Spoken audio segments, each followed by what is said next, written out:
The first anniversary of the Nigerian news had its keen focus on oil and gas in the Lake Chad Basin and the raging fires of terrorism, which was held at the City of Westminster, London, United Kingdom in 2017.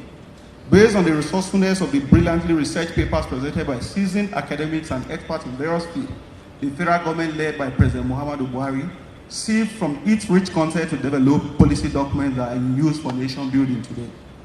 Distinguished ladies and gentlemen, some of the first awardees of the Nigerian News Awards excelled then and now, above where they were spotted years back at the London Pioneer Celebration. To re-echo modestly, the current Minister of Digital Economy and Communication, Professor Issa Ali Patami, was the then Director General of the National Information Technology Development Agency when he was decorated at the event in London. Sir Joseph Ari, the boss of the Industrial Training Fund, is a conspicuous shadow in assisting Mr. President in religious commitment for empowering young Nigerians with a playbook skills for self-reliance.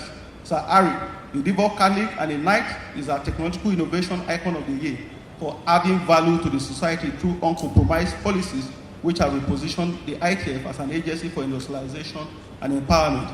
I point sincerely, my compatriots, Nigerians cannot afford to overlook the common reforms, innovations, and transformations in the previously forsaken National Youth Service Scheme. The scheme is now a national weapon of productivity, gingered by its incumbent Director General, Brigadier General Shaibu Ibrahim. He is recognized as one of our finest army officers today, and for his foresighted and sustained initiatives in nation building, massive graduate employment through skills acquisition. This system, even though it has endured from 1999, the Fourth Republic, is still unstable. This nuance of political instability has made it difficult for the democratic order to deliver on its promises.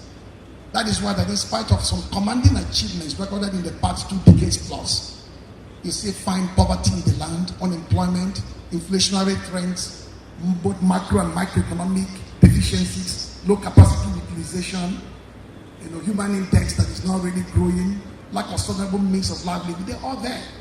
These are the what's. And why do they persist? Because there is the third point to note. The Nigerian elite is no longer a cohesive and a coherent class.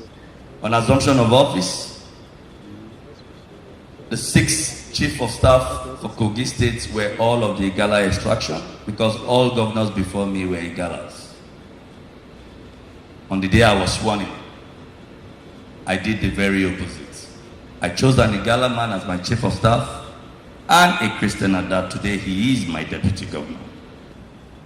I want to say that I had looked at those eminent Nigerians that are intended today to be honored.